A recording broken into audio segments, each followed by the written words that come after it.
Hi and welcome along to the All Guns Blazing podcast. DT is in the building. I see you got your training top on. DT.a.f.c. Representing. That grey one, I'm going to be honest, that looks all right, that grey one. It's nice, isn't it? Not bad. I look after my boys, man. Yeah, not bad. I look after them. However, I did hear some reports about your team the other day, man. That, what's that? Well, in one of your friendlies, I heard you got turned over. No. You didn't want to mention that one. Obviously, you've come in and you've spoken about all the other games. We never got turned over. You didn't lose? We never got turned over. Did you lose? There's an embargo. I can't talk about the events of that game. What embargo? It's a friendly. It's contracted. It's part of the Blood Brothers series. Oh, is it? Yeah. But you got turned over? No, we didn't. You'll see what happened. You got turned over. No, we didn't get turned over. You got turned over. It was a feisty game is all I'm going to say. It's always a feisty game. And we also found out a few little things along the way. What's this I hear about your team? Sorry, what's this I hear about in the game?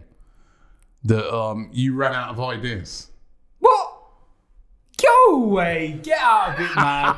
Take your nonsense away. That's what I heard, man. I heard a rumour. Get out you know of what I mean? here. They were coming up to you, some of the players, and that saying, "Yeah, DT, what should we do? Should we counter-attack down there? Go should away, we do man. this?" And there was none of and that. you were so mad that you Get were just out like, of you know it. what, whatever you want to do, There was absolutely you do. none Nothing of like that went on, yeah? None of that whatsoever. I told you already, this you know, guy trying it's to play all going to mind unravel. games. This guy trying to play I remember mind I said to you. games. Remember I said to you. No, do you know what the funniest bit of the day was? Do you know what the funniest bit of the day was? Was because I knew this team were going to bring ringers in. They didn't bring no ringers. I heard you were trying to say that as well. They 100% brought ringers in. And do you know the funniest bit? They had an AFTV player on the bench. I heard that they didn't have any ringers. Oh. On the bench, did he play? He was about to until Nash. And, did he play? Wait.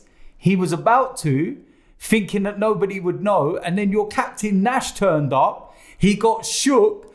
That is it, but it is a friendly game, and also that. And can I just say one other thing? That he's from that ends. But can I just say one other thing? Is that the team that played against United Stand 3 weeks prior to this one? There was one player out of the squad of 19, I think they had, that played in that game. It was a completely different team. One player. One player played against the United Stand. Yeah. Played in the game against us. The rest completely changed. They were all ringers. Before the game, they were going, "You right, bro? What you said?" I spoke to the guy. He said to me there were some of the. As a matter of fact, he said to me there were some of his youth players. No, there wasn't. There wasn't. All right, but I'm not going to go on about it too much. Yeah, because it'll all be revealed. But I heard that you was under a lot of stress in that. I went under a lot of stress. I was calm. I was yeah, that's what I heard. But when people were asking you for advice, you were just like waving your hands. I don't know. I was calm. I was calm. The only person that had a problem with that game was the referee. That was it. You started already on the referee's No. I just had a word in the referee's ear there you go. Told you. I knew it, man. I said it's not going to take long. See, this is what you don't understand. I went and spoke to the referee in a very calm manner. 3 of my players were injured because of late tackles. Like really, really bad tackles. And it's no coincidence because it's a big man's game. No. I've seen your son. Listen. I've seen your son put in quite a few late tackles. And when people have moaned about it, you've been like, "Oh, it's a man's game." No. There's what I got. The issue is is punish it. If my son's late in a tackle, punish him, book him, do whatever you need to do. But there was one tackle in particular, and it was a straight red card. It was disgusting. Like even their players were like, "Oh, like they knew it was bad. It was over the top. It's reckless. It could have broke the player's leg." And the referee turned around and said, "I'm not gonna book him or send him off because it's a friendly." And we were like, hold on a minute. It doesn't matter whether it's a friendly or a proper competitive game. If it's a reckless tackle and it's a red card offence, send him off. What do you want, VAR next? I'll think about it. And how's the fight going? That's next 1 week away. Yeah, a week. Ooh. A week away. Now I'm going to tell you something, bro. I was chatting to Rance the other day. He came in and he was doing some stuff, and I was chatting to him. He is confident, man. Good for him. He's confident. Good for him. So this is going to be a good fight. Yeah, look, at the end of the you day, seem to be very confident. He seems to be very confident. I'm looking forward to this. I told you, we kept everything close to our chest for a reason. There will be something being revealed next week. What? Everyone will see. I kept everything close to my chest for a reason. People now know that the fight is the main event of the night. Yeah, I saw that. Yeah, it's the main fight. That much interest in it that they've had to move it to the main one. Yeah, a lot of interest. Listen, we're in the final parts of preparation. This week has been a very good week so far in terms of training, but the levels come down slightly. There's no aggressive sparring or anything like that to risk getting any kind of injuries or nothing. Because that's what you heard happened to AJ. He was sparring 2 weeks up to the fight, got concussed and never fully recovered. So the coaches know what they're on about. They know what they're doing, and they're training him just at the right level he needs to do. And then he stops next week, a couple of days before the fight. And then we're going up to London from the Friday. Is there a lot of weighing and things like that? No, I don't believe there is. I believe that like the promoters have got their weights, heights, reach, all that kind of stuff to give. Your son's bigger than him, isn't it? Yeah, he weighs more. He's taller. Just not much. It's not. I don't think he's much in it, but no, because Kieran's trimmed himself exactly to where he needs to be without losing any power. And he's taller. He's got a longer reach. Taller than Rance. Yeah, Rance is about 5'9", something like that. Kieran's 6 foot. Rance did look. He looked in good shape when he came. Yeah, in. well done. Well done. I'm not meaning to frighten you or nothing, but he looked Andy in good Joshua shape. looked in good shape against Ruiz. Yeah. What? So you're saying your son looks like Ruiz? Then? No, I'm not saying. I'm saying how someone looks to the eye. No, but you're saying that he's in good shape. I'm just saying. Yeah, no, I'm just saying Andy Joshua's in good shape. Rance is in good shape. He's obviously taking it very seriously, right? Because he's in good shape. He said to me he's been training literally every single day. Well done. He's been putting it in. So this is gonna He needs to put it in. It's gonna be a really. It is. It's gonna be a good fight, and I'm looking forward to it. I can't wait. I can't wait for the ring walk. I can't wait to get it over and done with now. We're ready, man. We'd have to fight now if we had to. Ready now. Everything's all set. Everything's set. Weeks and weeks. You a bit? Well, you know what? If it was my son, I'm not. I'd be worried, man. Listen, because I'd be like, suppose he this. goes in there. Listen to me now, right? For someone who like years ago I used to do a little bit of boxing and that, nothing on that level. Samir Nasri. That one. No, I used to do, right? And the thing about boxing is like when you walk into that ring and you get in there, it's nerve-wracking. And you know that the person at the other end of the fight, other end of the corner, is looking to knock your head off. And when you go in there and you feel that first punch, man, you get a punch on the nose and that, and your eyes start to water a bit and stuff like that. I mean, it's a very, and then that's just like little local thing. Imagine now you're going to go and do that, and there's a big crowd there. It's the O2 main event. He comes out. There's lots of expectations on both fighters. They've never done this before, none of them. None of them have ever fought. So that's the thing. In any fight. You can say the same thing about Rance. He's never experienced it. It's going to be... But I think Rance has been sort of like... All right, it's not boxing, but he's been on stages before in front of lots of people and things like that, hasn't he? But then Kieran's played in front of big crowds. You're something more of a kind of shy guy, isn't he? And you know, how's he going to... He's not be able to handle shy. this? He's just very reserved. Whereas the difference between me and Kieran is that I snap very easy. And I'll just let loose and say my thoughts. Kieran's one of them that keeps very quiet. But when he goes, he goes. But you need to trigger him. So that's where we're different in comparisons. But he's calm. He's ready. He's so ready for this fight. I can't wait. It's going to be a good fight. I can't wait for it, man. I'm looking forward to it. So it's next week Saturday? Next week Saturday, man. O2 Arena. If people want tickets, there's a limited amount left. The £30 tickets are already sold out. Which were the standing seats. There's £40 tickets left, £60 tickets, and a very limited amount of VIP ringside seats left, which are £100. You hooked me up, yeah? Maybe you. What? Maybe. When did you ever hook me up?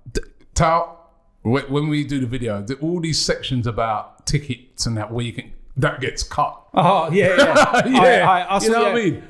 No one's going to hook me up. Wait. You know what I'm saying? Can we put a link in the description of No, we can't. where we can buy the tickets, well, you please. sorting me out? I'll sort you out. I'll look after you. And no, I'm not looking All right, after then you. the link might be in the description. What about all my crew? No, your crew. There's about Well, they're coming, 400 my of boys, you. man. Nah, man, I'm your boy. Nah, I'm more listen, important I'm than staying them. neutral on that night. Huh? I'm staying neutral, man. You know what I mean? Yeah, but I'm your boy. I'm going to observe. You're going to observe. Right? I'm going to observe. If I see you jumping up and down like I'm Warrant! I'm gonna be like, you see that? I'm gonna be like, get him out. Get him out. No, I'm saying, listen, I'm just gonna.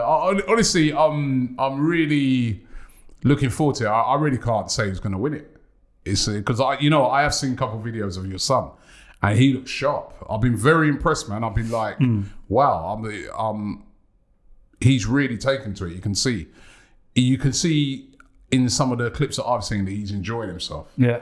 So that's a major part of it. The fact that it doesn't look like it's a chore to him. It looks like he's really enjoying the ride. He's loving it. So wow, it's gonna be good. Listen, whatever happens, man. Yeah, I mean, I know there's been a lot of hype around it and all that, but I think whatever happens, it's a good experience. Yeah. For as long as you don't get knocked out, but it's a good experience. You know what I mean? So I think it'd be good.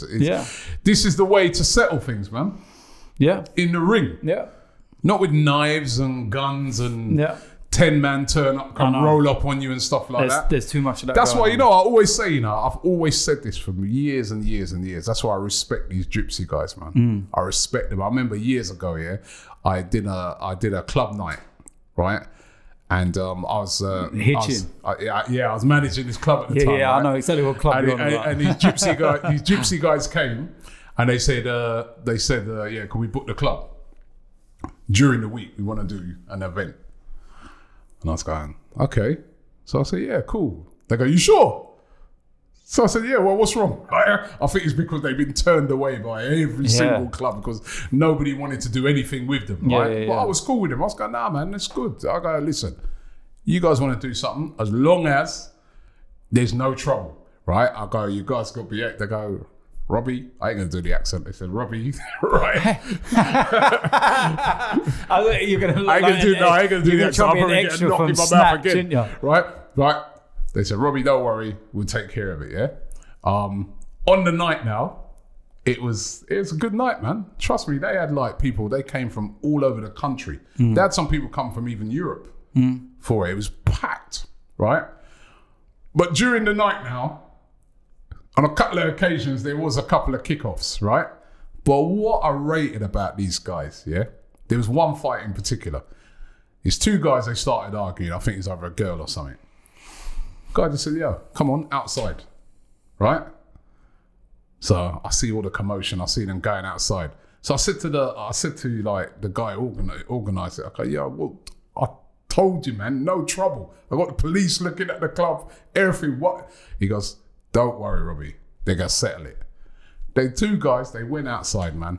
I'll tell you, they knocked the living daylights out of each other. They were punch. Yeah. Then eventually, one guy, punched the guy, hit him right on the jaw, knocked him down on the floor. All blood, kicked him. And then a load of the other guys, because they all gathered around in a circle, they jumped him and they go, enough. I was like, and then the guy picked the guy up who he just knocked down and was bloodied up and that, lifted him up, and he said, I told you I'd do you, didn't I? He goes, anyway. I love the accent. He goes, right? He goes, I told you I'd do you. And he goes, right. He goes, let's go back in the club, I'll buy you a drink. I go, these men are mad. They're all mad. Guys are, where we come from, boy, they'd be mad here. Yo, brethren, they'd be calling up their friends. Yo, bruv. Get down there quick, man. I just got rushed by 10 man and all things like that. I know. I rated them for that, man. But so sometimes there's a lot coming on Kieran's side. Sometimes, listen, if only these things were settled like this, all the better. But listen, we're here to chat about Arsenal. Yeah. You know what I want to ask you today, yeah? Because there's been a lot of heat going on Kroenke. There's a lot of frustration. Even, it's like every time I go out, I don't know if you've been getting this, every time I go out, people asking what's going on the road, people are stopping. I'm like an agony aunt at the moment. I know. People are stopping me going, Robbie, man, what's happening? What's happening, Robbie? All right, oh my arm, bro. No, but serious, what's happening? Are we going to buy anyone, man? No, you know what? Serious, people are worried. You know what the thing is that, do you know what I've been telling people that are asking me? What? I don't want to know. I'm trying to enjoy my summer. Genuinely, I don't care at the minute. I do. There's a part of me at the back bloody where care, man. I'm starting to panic, and I am starting to look and go, oh, things don't look great at the moment, because we're kind of getting whispers and we're hearing that, you know, clubs that we should not be getting outbid by and, you know, knocked over by are coming in and trying to take players that we're apparently linked with. You even look at Alexis Claude Maurice. Apparently a few days ago that deal was done. And then it's like apparently the players favouring a move to Borussia Mönchengladbach. Yeah. With all due respect to them, we're Arsenal. We should not be getting outbid, outfought, and. Do you remember that? Do you remember that player when we played Rennes? When we played Rennes, Sarr was it? Ismail Sarr. Do you remember? Yeah. The one who scored the third goal. He was wicked, wasn't he? He was good in that game. I thought he was a really good player. Yeah. We're interested in him. Yeah. Mm-hmm. But Rennes have come out and said they want 36 million, which is too much. That's overpriced. But listen, it's a starting point. Yeah. Mm-hmm. Watford. Before Rennes have come out and said, well, Rennes have sort of come out because Watford bid 26 million or preparing a bid for 26 million. And they're saying to Rennes, 26 million, it would take him. Right, remember, we're interested in him as well, Arsenal. And Rennes are now, where's our bid? Where's our... Robbie, I don't know, man.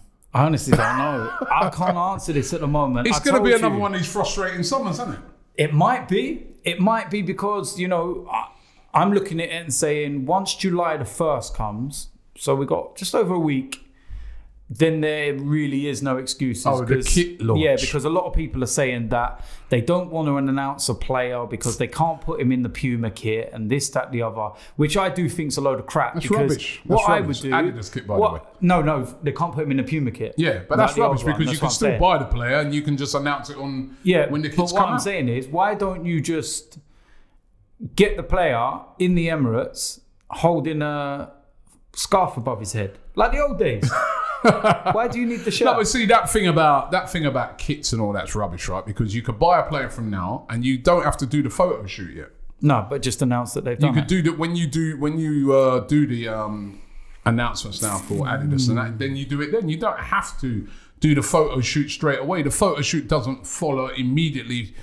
It does a lot of times because that's what the clubs do, but you don't have to do it that way. No. I know what you're saying, but Robbie, I told you, I'm disillusioned by a lot of it at the moment, and I'm just trying to enjoy my summer, man. That's all I'm trying to do. I was drained mentally and physically at the end of last season. When we came out of Baku, it wasn't just the events of that night that hurt me. It was the season as a whole. I was drained.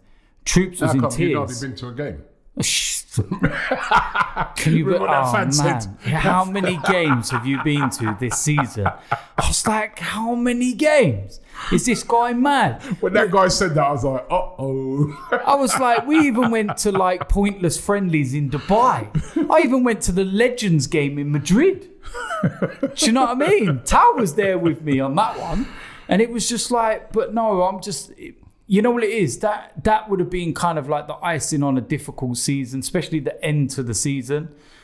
But what was really draining for me was how we threw it away in the final 6 weeks, starting with Crystal Palace at home. I look back at it now and I say, Crystal Palace, Brighton, Everton, Wolves, Leicester, one win. Just one. Easy running. Just one win out of 5 games, Robbie. One win, we'd have been third in the league and in the Champions League. And I don't know what happened in the final. The players looked tired. They looked lethargic. They looked scared. I honestly did not recognise the team. And, you know, they went out there early to prepare in Baku. Chelsea turned up on the Monday. They looked fitter, they looked sharper, they looked stronger. They looked like the team that needed to win to get in the Champions League, not the other way around. Which is maybe why, as a consequence, there's been sackings from the back room of fitness coaches and, you know, performance and all that kind of stuff, because we did drop alarmingly in that final 6 weeks. And coincide with us actually going away to Dubai to refresh. Warm weather training. Everyone's going to be fit and fresh and great and lovely. We came back from Dubai loving life. We were fresh. We were like, what a trip. Amazing. The players came back and they looked a shadow of their former self. And the results were inexcusable. And I'm looking at it and I'm drained, man. And that's why I'm just trying to use the summer and just enjoy it. Trying to spend time with the family, the kids. I wanted to ask you, right? So I want to put you in a position of being the manager of the club, right? Just so that we can see. I thought we try this experiment today on this podcast, just so that maybe we can see the. Thanks for trying it on me and not Troops. Try and see the difficulties that are faced. So you are Unai Emery or Unai DT, yeah? Good evening. Right. So you're Unai DT. Okay. And I'm Stan Kroenke. Stan Lyle. Right. And basically, what I'm going to do, right, is as a starting point, right, I'm giving you £40 million to spend this summer. That's before any player sales. I'm also going to take on the role of some of the players, right? So you'll be able to speak to the players and that. Okay. Right. So you've got £40 million to spend. Let me get on my phone, I'm going to put my calculator on. I thought you was actually going to get your bank account out. You're funny. Right. So £40 million to spend. This should be quite good practice for me because I've been doing it over the last few weeks with my team. Right, as we £40 to spend. As you spend, I'll take the money off. Okay. Right. So you got £40 million to spend. You know, there's certain areas of the team that need sorting out, that need strengthening. Yep. Goalkeeper's gone. Backup goalkeeper, so possibly might need him. No, Martinez. I thought he was absolutely outstanding at Reading. So you're not going to get backup goal. You're going to promote Emilio Martinez. I think that we've got too many other positions that need addressing. All right. To be worrying about that, and I think Martinez done enough. You send players on loan for them to show that they can play competitive first team football. He went on loan and showed he can play competitive first team football. Okay, so you're going to keep him? I would have Martinez. Ospina? He's already gone. So you're selling him. So put $4 million onto my thing. And can I just say, if I was manager selling Ospina, I wouldn't be letting him go for $4 million. But that's what we're getting from him. So you've got £44 million now. Okay. Your money's just gone up. You're rich. Right. Cool. Right? So now you've got £44 million. Let's get onto the defence. Okay. So what do you need? Centre back is the prime area. That's the key area. Now, can I sell some players first? Can I just stop you? As the owner of the club, yeah, I've been looking at it. Yeah, I have been looking. You may think that I'm just on my ranch and not really observing what's going on. But I think there's a problem at left back. There's a problem at centre back. What's this accent coming from? He's trying doing a traveller accent. No, he's trying to do an American one. No, I wasn't trying to do a traveller one. And right back, because Hector Bellerin, we've been told, he's going to be out for, he won't be ready for the start of the season. Who knows when he could be back for? So we might need a right back as well. Yeah. Unless you want to go with Maitland. But you can sell some players. Who do you want to sell? I remember Mustafi. I'm taking up Mustafi. Yeah. All right, I'm Mustafi now. I don't really want to leave. Tough. What do you mean tough? I think you're not going to be part of the first team plans. I've got another 2 years left. You're not going to be part of the first team plans. Okay, cool. I'll stay on the bench. You won't even be on the bench. All right, I'll just sit out and collect my money, man. All right, well, I'll have to speak to the owners. We'll have to talk to them about it. Yeah, but I'm not going nowhere. I'm not leaving. Unless you find me a club that can match what I'm getting here, wages, a team that's in the Champions League next season, I'm not leaving. I'll have to speak to the owners. Okay, who else do you want to sell? Koscielny. Koscielny, okay. I think that he's open to going. I'm open to going, but it's got to be a move back to France, maybe. So we can arrange that. Okay, so that can be arranged. What are we saying? 10 million? 10 million. Thank Right. you for your services. Thank you for everything that you've So you sold contributed over the Koscielny, years. 54 million you got now. Yeah. Nacho Monreal. There's an offer coming from in Spain. Chance to go back home, be around your family and everything else. Thank you for your services. Okay, I might take that. I'm nearing the end of my career. 5 million. Yeah. Right, so 60 million pounds you've got to spend now. Okay. But you definitely need a left back. But yeah. So, Okay, anyone else you want to sell? can we work on who we're going to buy? Let's do. If we do the sales now, then you'll know what sort of money you've got left to spend. Looking at sales, Henrik Mkhitaryan, I would like to move on. Ooh, sorry. At the moment, I don't want to leave. I like it at Arsenal. I just got married. It's fine. I'm on £200,000 a week. There's no other club that's going to pay me that sort of money, so I'll stay. Sorry. All right. Well, we'll find you a club in Baku. No, you probably, after insulting me as well, I'm definitely not going nowhere. So I am staying. I am definitely staying. Yeah. So listen, you're not Anyone getting else? you're not getting Ozil out the door. I'm sorry, but that's just I'm Ozil now. Do you want to sell me? no. You're not going to get him out the door though. This is the problem. I could sit here and say to you that we're going to sell you and we want to sell you, your age and everything else. Yeah. You already know that Ozil ain't. Anyway, I can send you a message. Ozil said he's not leaving. Yeah. So he's not going His either. agent said it. He said it. Yeah. So Unless there was Ozil's- something really appealing. So I'm Ozil now. No, I'm not leaving. Unless you can get me 500 grand a week back at Real Madrid, I'm staying here.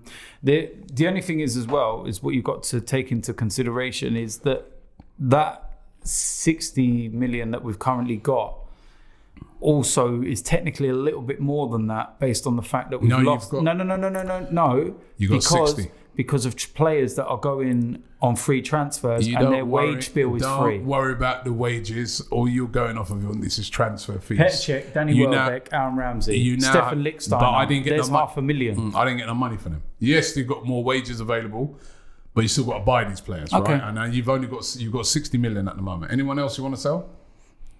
There's a few that we're transfer listing that I've mentioned. Mkhitaryan.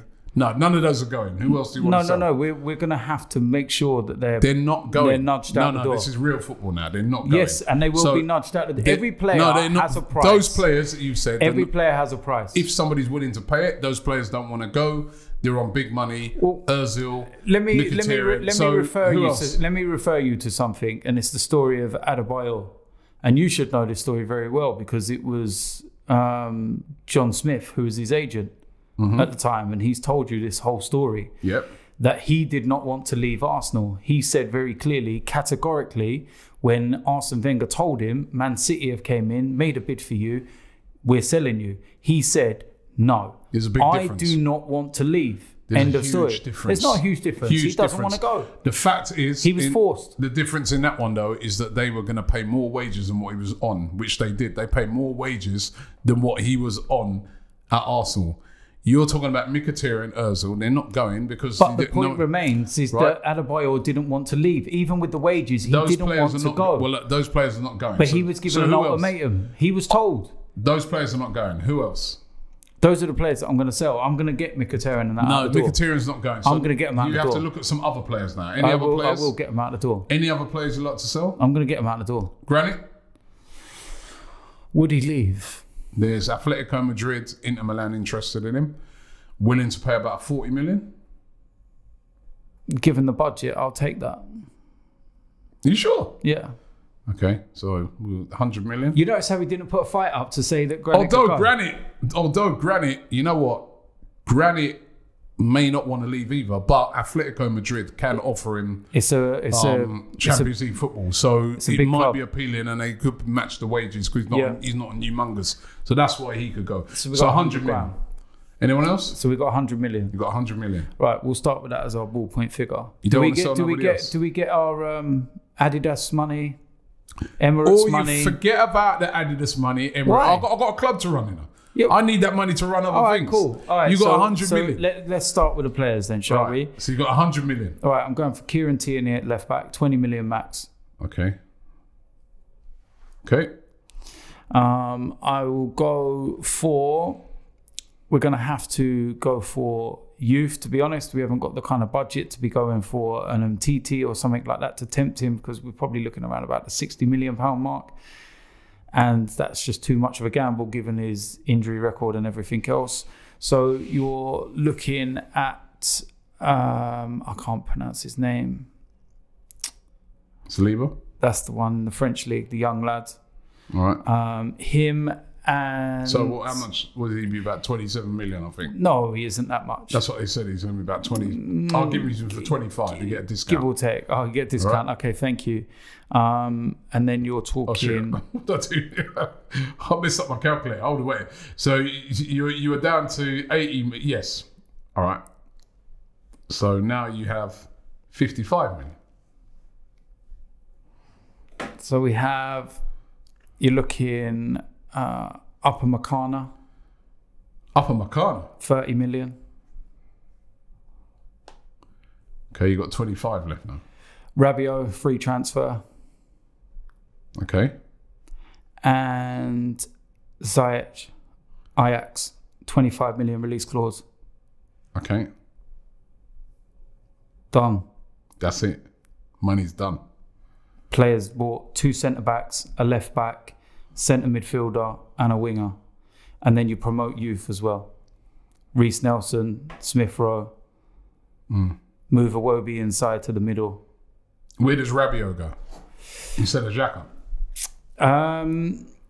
You know what? It depends what formation we're going to play, and I'm trying to go by what Emery's doing, and he's kind of doing a 3-5-2, or not even a 3-5-2. Sometimes it's more like a diamond, isn't it? In there, it's weird. There's so many variations, but Lucas Torreira is the one that you keep in there as that main focal point. Rabiot's very straight. Do you know what? The one thing I noticed about Rabiot, when I always watched him on the telly, I thought he was quite a small guy. He's a big guy, man. But when we was in Singapore for the pre-season tour, and he was standing next to me in the tunnel, I was like, wow, this guy's big. He's like 6+. He's a big, imposing kind of guy. But I feel that he's got a little bit more quickness and technical ability than the likes of Granit Xhaka to release the ball a bit quicker.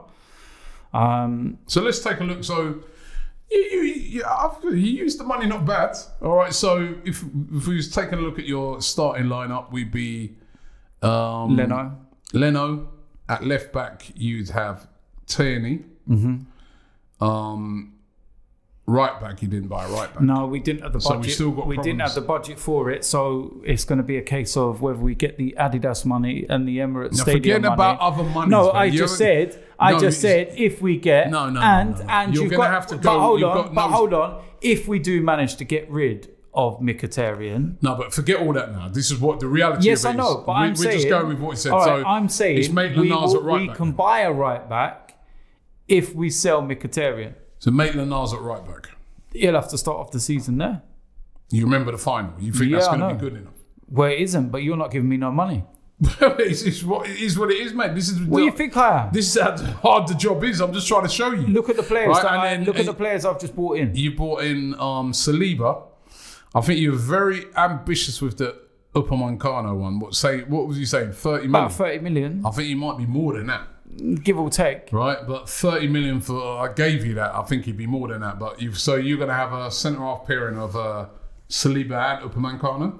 No, I would use Saliba to learn. He's still adapting, still learning the game and everything else. But I would have Upamecano and Socrates. Okay. So did you need to buy Saliba as well then? Well, yeah, because if we leave it another year, then someone else is going to take him. And we'll miss the boat. But you've got Rob Holding coming back from injury. Yeah, but we need more than 3 defenders. Mavropanos I send out on loan because I'm not too sure on him at the moment. And then left back, I said Tierney already now. Yeah. So you haven't bought a right back. Right, so we move to the midfield. You've got Rabiot that you bought in on a free. Guess you give him a lot of the wages that were freed up there. That's if he wants to come, by the way. That's if he wants to come. But he did have a good relationship with Unai. You've got Rabiot and Torreira. I like that. I think that's an upgrade. And then you've still got Ozil there. And then you've got up front. You've got obviously you'll have Lacazette, Aubameyang, but you've got Ziyech. Yeah, well, it depends. But like I said, with the formation, you're going to have to play with an out-and-out winger. He's a winger. He's not an out-and-out winger, though, is he? That's where he spent the majority of his time at Ajax. He cuts in a lot. But that's what we're missing. He's kind of more of a number 10 than a winger, Bro, isn't he? He's not This guy, his assists and goals that he scored, and it ain't just last season. If anyone's actually watched football outside of England, they'll realise that he's been player of the season in the Dutch league for like 3 years. He's been Ajax's. But you say that, Robbie. Yeah. So if if Arsenal signed De Ligt tomorrow, would you turn around and go, "Oh, the Dutch league"? No. What about Memphis Depay? Yes, but it doesn't matter, Robbie. It's any transfer. You could buy. No, but I'm saying Memphis Depay came with a brilliant reputation. But what about that guy signed for Tottenham? What was his name? No. Jensen. No, but listen. Or Janssen. Janssen. But what I'm trying to say to you is, Robbie, that could be any player. We could go and buy Koulibaly, for example, and he could flop. No, but there's been quite a few players that come from that Dutch league that ain't really... No, I'm not saying that he would, but that's what I'm saying. You can't...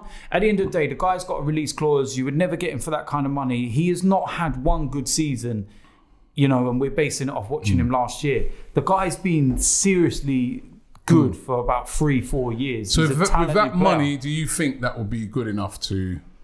I think it's good. I think it's good enough to challenge the top 4. It is definitely with those... with the investments in those certain areas. But I feel we've got upgrades. We've got an upgrade at left back. We've got an upgrade in centre back. We've got, and as you said, an upgrade next to Torreira. We've got an upgrade on the wings and coming inside who can play in that 10 role. We've got an upgrade there because he's better than Alex Iwobi out wide and Mkhitaryan. So every place that I've picked has been an upgrade. Yeah. I would say if it was me, I was quite impressed with that. That was not bad, right? But where I differ from you, I wouldn't buy 2 centre-backs. I'd only buy 1. And I'd go and buy a right-back. I think this right-back position is a problem at the moment, right? Yes, obviously, Bellerin comes back and he was back to what he was. But we knew it was a problem last season. That's why we brought in Lichtsteiner. Yeah. And obviously, he flopped badly. Maitland-Niles is not a right back. He tried his best there, but he's not a right back. I think I would rather go and try and get someone like a Thomas Meunier, put him in at right back, and and also who you forgot as well. We could have got 10 million for Jenkinson. Oh, I didn't mention him. That would have been because Celtic got another 10 million then. Celtic and that. So we could have got another 10 million for Jenkinson. Well, that extra 10 million could. Go to the bartering with Upamecano from 30 to 40. Yeah, I mean, and then Upamecano is whether he will come because we ain't got no Champions League football. You know what? It's for me. It's between him and Konate at Leipzig. I love both of them. I also like that Jonathan Tah who plays for Bayer Leverkusen. How much is he going to cost? Well, I'm not sure for what his valuation. I think his valuation is about 30 million. Yeah, so, but definitely, there's a lot of areas that need strengthening. I want to ask you this question as well, right? So now I'm putting you in the position of the owner of the club. Fuck my life. Yeah? So you're cronky for a minute now, yeah? So I want to ask you this. Let me sort my wig out. So I'm an agent now and I've approached you, yeah? Now, here's the deal. Go on. I represent a manager, a very good manager who's out of a job at the moment. Right? Obviously, you would have seen his successes that he had at Juventus. I knew this was coming. Right? And I can get you this said manager now, immediately. But obviously, it means you'd have to sack Unai Emery to bring him in. What are you saying? Not now. I also heard that this said manager's taken gardening leave for a year. No, but he is taking gardening leave. But that's the fine. Prospect of signing and getting a job at Arsenal. I know, come and ask me in a year. No, but if a big job comes up in the meantime, he's going to take it. But the job's not available right now. But if you're... We've got to give Unai Emery a second year. Remember with Wenger? We've got to give him a second year. The rumours were that Arsenal were approached by the representatives, Pep Guardiola's representatives, there's completely and different. they said no. Look, Arsene Wenger was finished. Arsene Wenger was finished. He should have left after we beat Hull in the cup final. But and what I'm saying no is banners, no planes, no anything. He would have left with his head held high, got us through the tough periods of the Emirates and everything else. Won us that first trophy again after the drought and everything. Bye-bye, thank you, goodbye. Know what I mean? But he'd stayed too long. But don't you think sometimes as an owner of a club, you've got to make ruthless decisions? But not after a year, because... Is this not an upgrade, manager-wise? Look, he's not going anywhere for the next year. So it's a position that I don't need to make. I don't need to make this decision. I'm telling you as his agent that if another big club comes in for him in the meantime, he will take that job. Okay, well, let me know if another big club comes in. And then what you do? And then I'll let you know then. Will you sack your manager? Let me know then. Come let me know. You're not good at making tough decisions, are you? Come see me at my ranch. You're not good at making tough decisions. I am good at making tough decisions, but right now... No, but let's just say that's the scenario, right? The scenario is available right now. Yeah. Would you sack Emery and replace him? Not now. Not right now. He needs another year. Got to be respectful, man. He needs another year. We're talking about one of the best managers around. I know, but he isn't going anywhere for the year. But I'm saying in the scenario. I know, but I do also... I've had a long think about what we were talking about in a podcast a couple of weeks ago. That if things are going wrong, then maybe the club might make the change halfway through the season. If things are going bad. Could be too late because he could be gone. Could be, but from what you hear but you don't know what's going on behind the scenes. Maybe they've already got it sorted out. Because Emery's contract runs out at the end of the year. You got to remember that. He hasn't got a 4 or 5 year contract. He's got a 2-year contract. He's got a 2 with the option of a third. But that's down to us if we want to give him that third. Yeah. You know, the club have to say, we're going to give you a third. But if they say, thank you for everything, but we're going to let you go. So out of respect, you'd still keep him on, you wouldn't? Yeah. Yes, he did make some mistakes towards the end of the season. And bad mistakes towards... When you analyse it and you look at the end of the season, that's a very, very, very disappointing end to the season. Yeah, we can't get away from that. The owners of the club must be really disappointed with what happened at the end of the season. Because, like you said, it only took 1 win. We were touching distance away.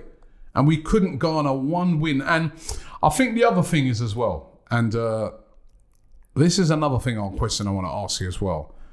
How do we fix the away form of Arsenal? Because again, that's what scuppered our chances of getting into the top 4. We're terrible away from home. And so far, from what I've seen with Unai Emery, he's not addressed that. He has not addressed that at all. It is still as bad as it was under Arsene Wenger. I do think a lot of it is personnel. We need to sort the personnel out. I think that the left-hand side has been a very, very weak point for us. I think that we get exposed down our left-hand side a hell of a lot. I feel towards the end of the season, people finally started to cotton on that Maitland-Niles is not actually a natural right-back, and we were getting exposed down that side. Ironically, the centre of defence, albeit mistakes, was not the focal point of where we were getting exposed. It was width and the channels where we were getting exposed, which was then dragging out our centre-backs and leaving us completely exposed. But the point of where it began was in the flanks, and we were so poor.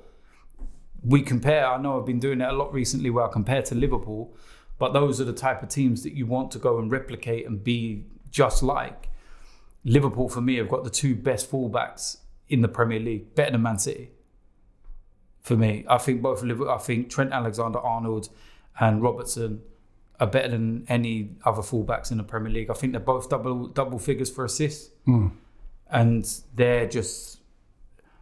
They know, when do you really see Liverpool get exposed down the channels? You don't. You never see them get exposed. So even when they're up that end, they're not getting exposed down that end. And it's about communication.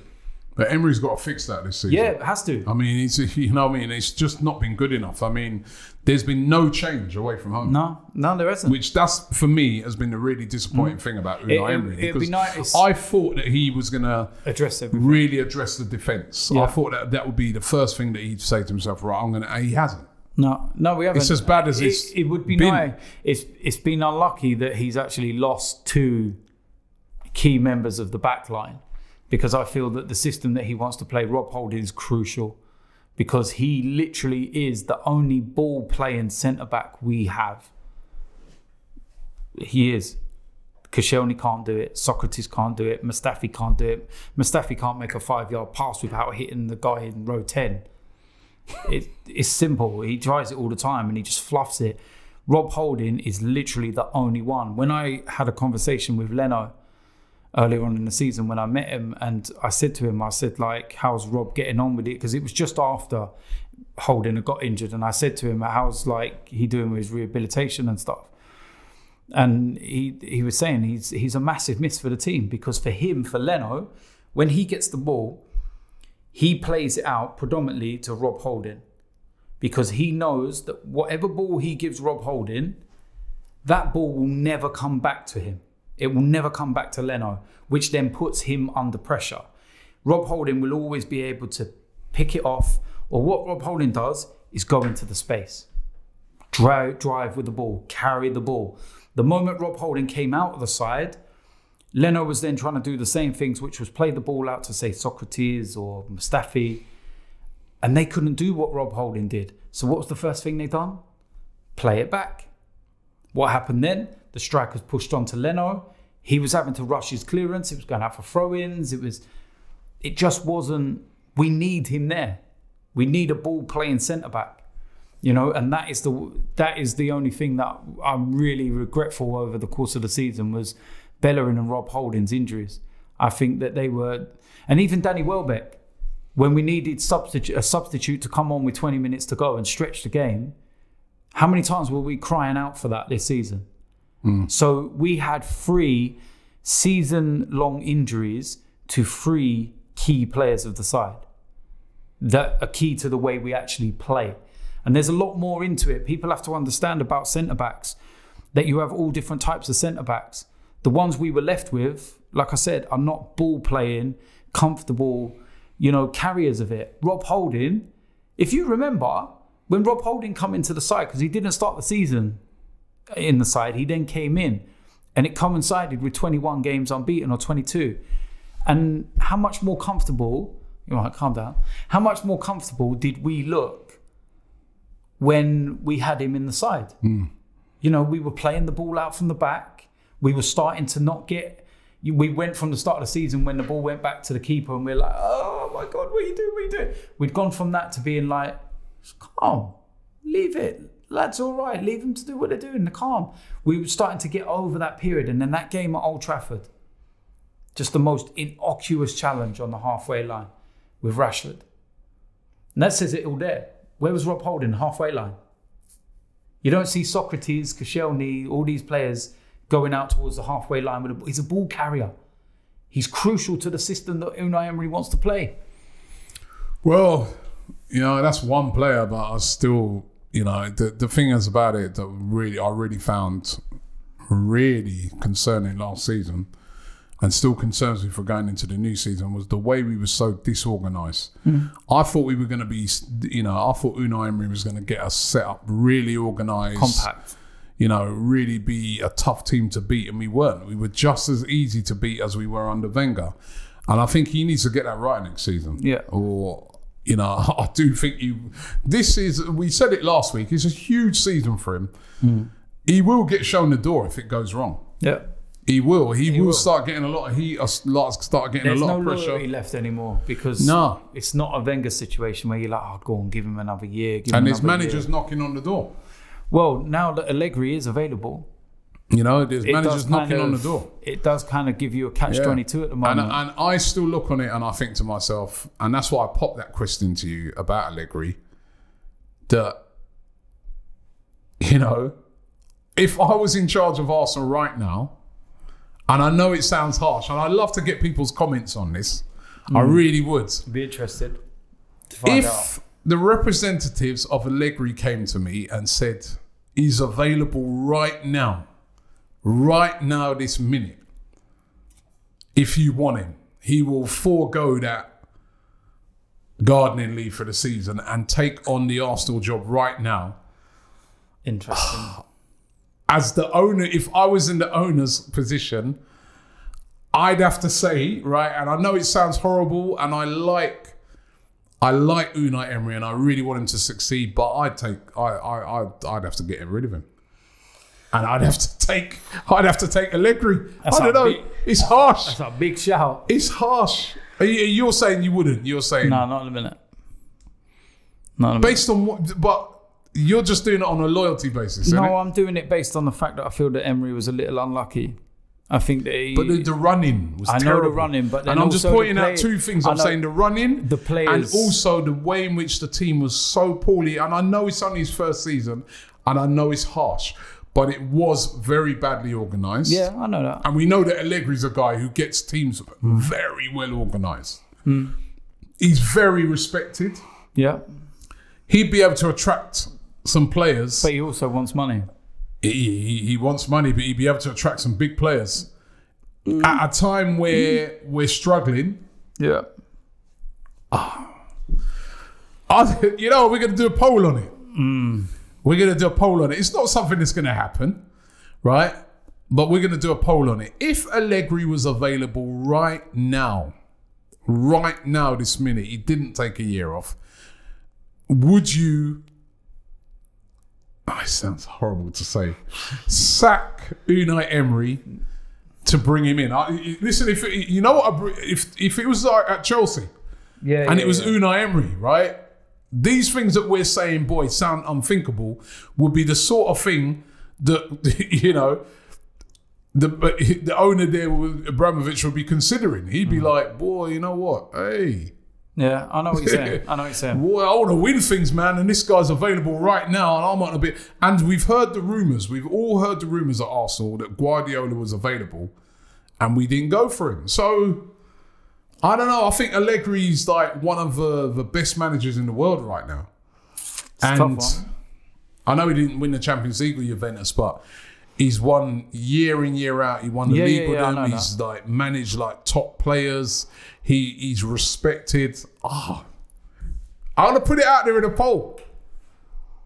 Put it out there in a poll, man. That's what the poll's for. That's what it's there for. But DT's saying no, he keep Unai Emery. I'm saying... Imagine me being the diplomatic one. I'm saying, although I understand it, I'd have to bring in Allegri, man. Allegri was my first choice anyway, and I'd have to go for Allegri. But I'll blame the plug. It's his fault. He got all our hopes up. He got all our hopes and dreams up by thinking he was coming. I know from Plug so far this transfer window. I have to give him a call because nobody's going to listen to a word he says. He sat there and so confidently. You got Aubameyang right though. Everyone knew Aubameyang was coming. No. Yeah. He said the Aubameyang thing. I remember when he first said it was like the January. It was the summer before it happened in the January. And when he spoke about it, and then he then spoke about it again in the early December, and everybody was ridiculing him, laughing at him. Who's this idiot? Plug, you fool. Harry Potter. Go do this. Harry Potter, do one. And in January, we signed Aubameyang. And I remember even when the Aubameyang rumours were being put out there, I remember people having a go at me. I did an interview with Guillaume Balaguer.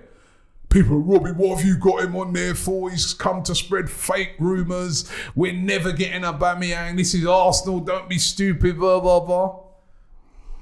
Who came? Aubameyang. Can I just say Plug. Well? Plug was the first man to say Aubameyang. So, he got the Allegri one wrong, but I don't think people should kill him for that. With Aubameyang, can I just say as well, do you know who first put the pictures up of Ivan Gazidis when he was standing with his car in the background at the airport, and who actually realised it was his car first and put the pictures up to prove it was actually his car? The Plug? Nope. Troops? Nope. Lee Gunner? Shut up, Robbie. You already know it was me, you fool. Full. Look at this guy sitting there trying to go through every name that goes on AFTV. He's gonna like Lee Judges, Kalechi. Like, oh, do you know what? Actually, let's have a little talk about something quickly. I know we're nearly finished, but I need to talk about this. What's that now? Now, we were talking about DTFC, weren't we? Mm-hmm. But is there not a little bit of trouble in paradise on AFTV FC? No trouble in paradise on AFTV FC. You lost your manager, have you? Lost what manager? You lost your manager, have you? Listen, everything is sweet on our team. What's happened to your manager? Everything is sweet What's on our team. happened to your manager, Robbie? Everything What's happened to your manager? Embargoed, like you said. It's hardly embargoed when he's been all over Instagram. Let me tell you something. Everything is sweet with our team, man. Yeah. Our team at the moment, let me tell you something. Our team at the moment is flying. We haven't lost... Embargo or no embargo, we ain't lost none of our pre-season games. Yes, because you've been playing dead teams. We ain't been playing dead. The team that beat you, the other day, we beat them. Excuse me, you ain't played them in pre-season.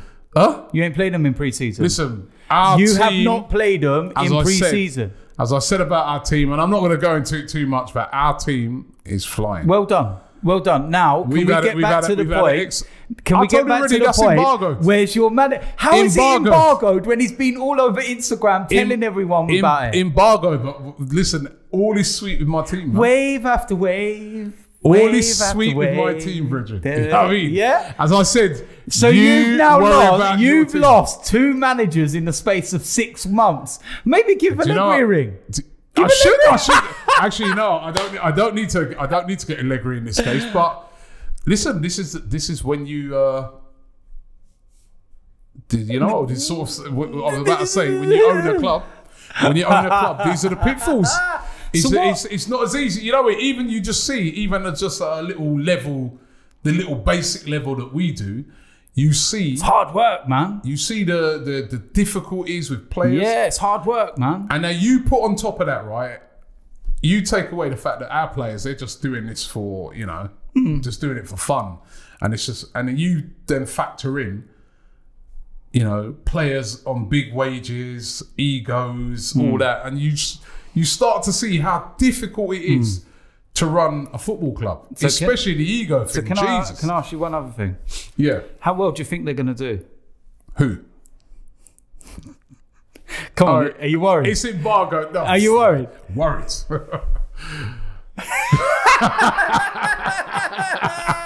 This is one thing that me and you can agree on. This is one thing that me and you can agree on. But anyway, no, listen, as I said, you know what? It's been a great experience doing this football team because you really do learn a lot about how difficult it must be. But with our owner, what I do also, my problem always with Stan Kroenke is, you know, and I was saying this to a guy on the tube the other day. I go, my big problem with this guy is not so much the money. I still have doubts as to how much he really cares about this club. It's the lack of interest. And I just think that if you really care about something, it's not just about, you can do things without money. And that's my problem. And it's going to be really interesting when we get over to the States on the pre-season tour and we get to talk to some of these American fans and get their opinions on Stan Kroenke, because he got his American football team to the Super Bowl. Can I be honest with you? I've had nothing but messages from Twitter, Insta, from American fans that are like, we know all the best places to protest. Like I've had people messaging me telling me, listen, I've had people telling me where he lives, and they're like, let's go and sit by his gates where we can get it's a big and it's a big yard. His gate could be about 100 miles away from where his actual house is. But they were saying to me as well, they know all of the places to go to, and they were saying, we're not talking about they'll bring 2-3 men with them just to hold up a banner. Like you're talking, they've got like their own little supporters groups with hundreds in it that hate. But don't you think?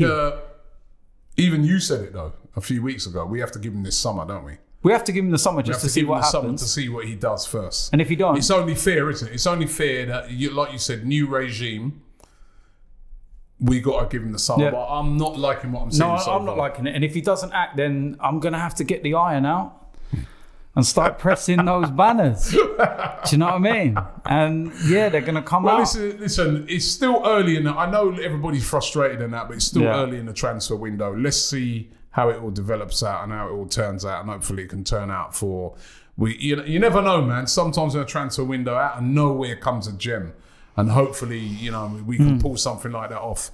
Thanks for watching the podcast today and listening to the podcast. Don't forget you can download it on all of the normal platforms. The link is in the description. We're also going to put a link in the description for the fight. If you want to check out that fight that's going to be happening next week, DT son Kieran Hipgrave versus Rance and Back. Who put that thing on your back? Clout Chaser. You had something to do with that, didn't you? On the poster, you had something to do with that. I had nothing to do with that. Listen, Rance and Bance. Rance and Bambi. That's his new name. Bambi. Rance and Bance. There we go. Right? And that's going to be a big fight. Next week, the talking stops. The talking stops next week. The week after, we'll be seeing who's still talking. Oh, yeah. Jesus, man. That'd be a podcast and a half, wouldn't it? My God. Thanks for watching the show.